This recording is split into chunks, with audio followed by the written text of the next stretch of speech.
Halo guys, kita jumpa lagi di pembahasan soal TKA. Kali ini soal yang ke-10 ya. Ini tentang trigonometri rupa-rupanya. Jadi diketahui di soal ini ada sinus A. Sinus dari sudut A ya, huruf A besar, A kapital itu sudut ya, itu nama dari sudut, sebuah sudut. Kemudian besarnya atau nilai dari sinus A itu 1/A kecil. Nah, A kecil itu mengekspresikan panjang sebuah sisi dari sebuah segitiga berarti ya. Nah, A ini perlu dicatat baik-baik. A adalah sudut tumpul, bukan sudut lancip. Sudut tumpul adalah sudut yang besarnya, berarti A itu besarnya antara 90 derajat sampai 180 derajat. Itu sudut tumpul. Ya. Oke ya. Kalau sudut lancip itu besarnya antara 0 sampai 90 derajat. Oke.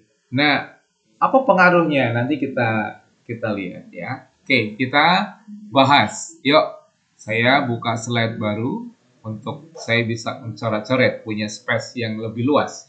Oke ya. Kita gambar dulu segitiganya ya.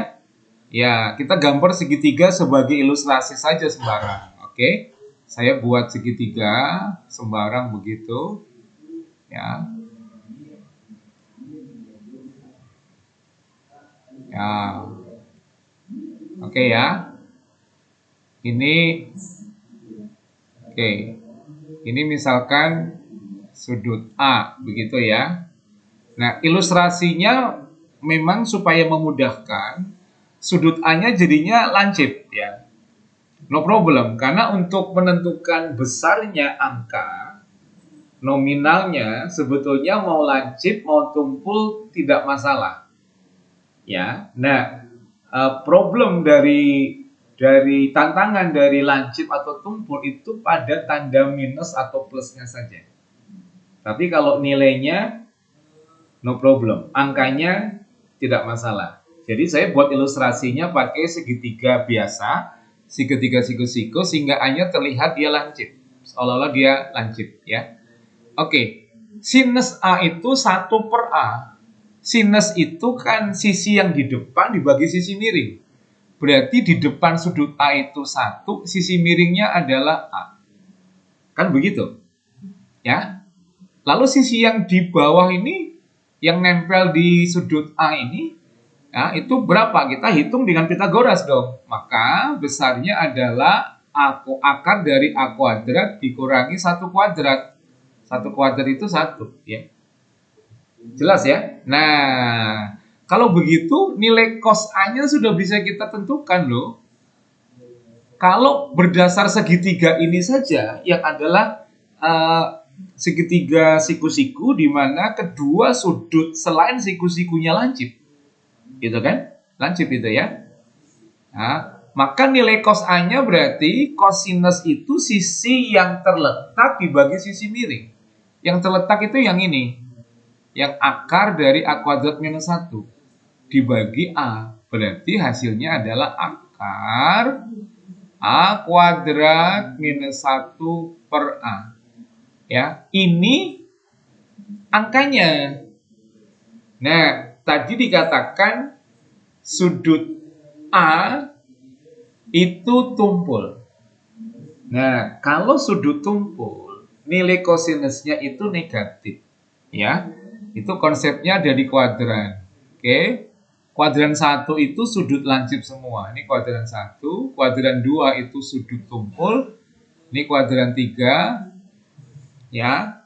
Ini kuadran 4. Oke. Kuadran 3 itu besarnya antara 180 sampai 270. Ini kan siku-siku 90. Ini sudutnya 0, bergerak ke arah melawan jarum jam ya. Sini 180, di sini 270. Sini kembali ke 0 tapi 360 ya. Itu ya. Oke. Nah, sudut tumpul itu di area ini. Di area ini nilai kosinusnya negatif. Ya, negatif untuk kosinus. Ya. Jadi ada cara trik untuk mengingat yang negatif dan positif itu yang seperti apa ya. Caranya begini, ini sindikat, tangannya ini kosong. Semua artinya semua positif di kuadran 1. Sindikat artinya hanya sin yang positif di kuadran 2. Tangannya artinya hanya tangan yang positif di kuadran 3. Kosong artinya hanya cos yang positif di kuadran 4. Karena tumpul dikatakan di soal sudut A itu tumpul, berarti dia di kuadran 2. Di kuadran 2 itu yang positif hanya sinus. Kosinusnya berarti negatif. Maka ini menjadi negatif dari akar A kuadrat minus 1 per A. Itu saja. Ya, maka hasilnya D ini. Ini jawabannya. Oke, semoga bisa dipahami ya. God bless.